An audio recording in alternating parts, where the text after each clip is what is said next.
when I first started, I was looking for something to do. I'd gotten out of the theater.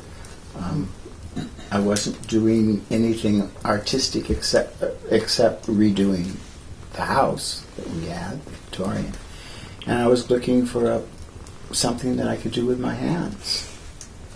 And everything, I was making toys. I started out making toys, which was fun, but nobody wanted them because all these kids want, if it doesn't have a battery, they're not interested in it, you know. So I had tons of toys that ended up going to the Goodwill. And which were put to good use, I'm sure. And then Mark and I went to see some Buddhist monks doing a mandala at one of the colleges. And it took up 2 weeks to do this sand mandala. And so we went and watched the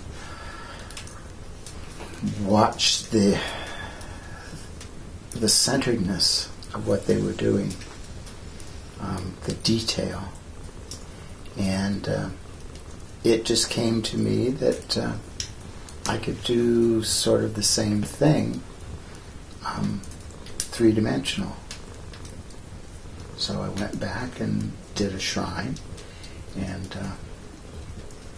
liked it, did several more, and then we set them out around the house, and we had a party and invited our friends to come see them to get a reaction. And one of our friends, who was a very sweet lady, looked at them for about a half an hour, and then she said, you know, these are very beautiful, but what makes you think anyone would want to buy one? Which was very deflating. But then I realized that, you know, I was doing it for me. I wasn't doing it, you know. I've never done them with the idea of making money off of it, you know. I mean, I sell them because it allows me to buy more material. I mean, I'm certainly not going to get rich off of it. As one of our customers said, you got a real niche market here. And on Denman, it's even more of a niche, you know. But people did buy them, you know, and they did resonate with people, and I really enjoy doing them. And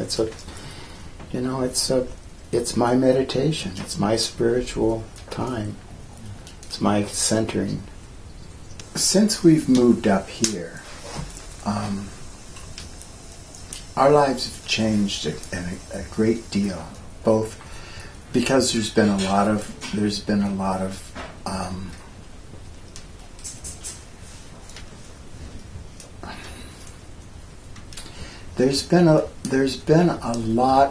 discourse and disharmony surrounding us since we've been up here. This is something that is totally new to us.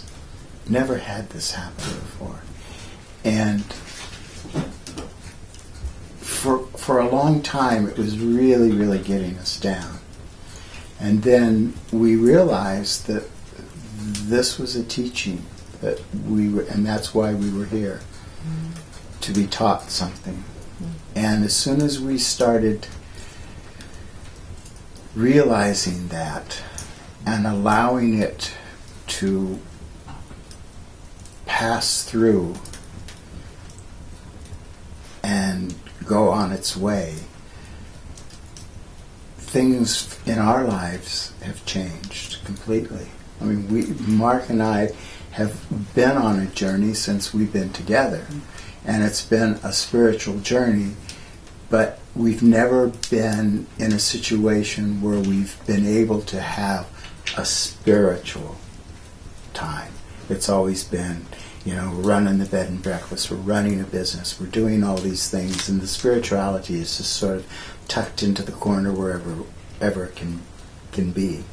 And then when the AIDS crisis hit, you know, that took a major toll in our lives. So we never had a place where we could just sit and be.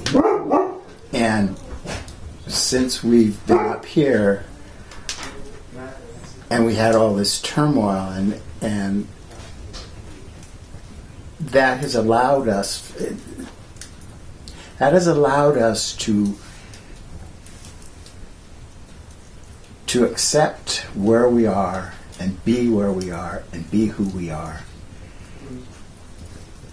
and allow all of the exterior disharmony that has been swirling around us to just be, if that makes any sense at all. And we have learned to live with it. And it's been a big experience for me because I'm always trying to fix things.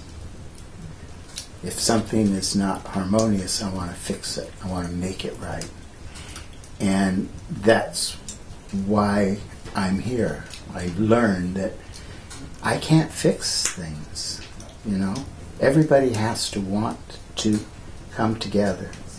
And if they don't, then it can't be fixed.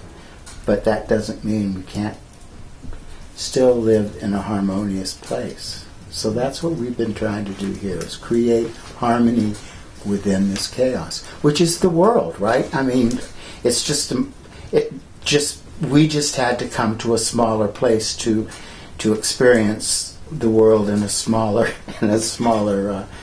setting, so that we could see that. Mm-hmm. And so I'm not trying to fix anything anymore. It's been a wonderful experience, and just, you know, I can be in the moment, and I'm learning to be in the moment and to find my own joy and my own happiness regardless of what is being said or done around me. So it's made me a better person, I think. Certainly a more spiritual person. And Mark and I have been able to work together on our spirituality and come to terms with that. We're getting older as well, and we're having to come to terms with the fact that one of us is going to go. And, you know, all these things, which are natural, but they can be very frightening, have been something that we've been able to experience here and work through and do ritual through. And we're learning. Every day is a new experience. So sometimes it just seems so overwhelming, but every day there's something else that comes into our lives. So this is where we're supposed to be. I don't know why, but, you know, things happen the way they happen because they're supposed to happen. Mm-hmm. I think. I'm always sorry, in a way, to see a piece leave, because it's part of my family. They're my children, etc.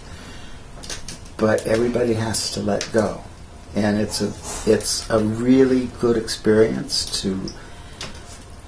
It's a much better experience to see it go out the door than it is to have it hanging on the wall, because it's going on the journey. You know, I make these things for a journey, and hanging in the gallery is only the beginning of the journey. Just the same as Mark with his books, you know. I mean, he makes these books, and they sit there blank. And my shrines sit there, deity not included, you know. And so once they go out the door, it's like your children, you know, you have to let them go. You have to let them fly and become their own thing. And so it's much nicer feeling. Well, like I say, you get a little twang, but it leaves a space for another shrine to be built. You know? Yeah, this is an old piece that that we were working on before we moved up here, and it got packed away, and then we just unpacked it into pieces. So what this is it's a little box, and he will make a book so that you can put whatever you want in it, and again, your own little, I call it a keeping box. Your little power items, stones, crystals, whatever. Whatever has meaning to you. I mean, I read an interesting thing, and what makes something sacred? What makes something sacred is acknowledging it as being sacred. It doesn't make any difference what it is. It can be a rock, it can be a shell, a dog's tooth. If you declare it sacred, then it becomes sacred. Mm-hmm. And that is the connection that you have with wherever you're going with that. Mm-hmm. We all have sacred things. I mean, you walk on the beach and you pick up a shell. It's a special shell because it called you. You picked it up. It wasn't accidental. It was time for you to find that shell. And at some point, it'll be time for you to lose that shell, or to lose that rock, or whatever. And someday you'll look at something and say, what's this here for? You've completely forgotten why it's suddenly... Hopefully by doing this, you'll bring more of the sacred into your life. You'll start viewing life as more and more sacred. A wider viewpoint of what is sacred, and that eventually the point is that it's all sacred, and to reach that space. Buddha calls it enlightenment.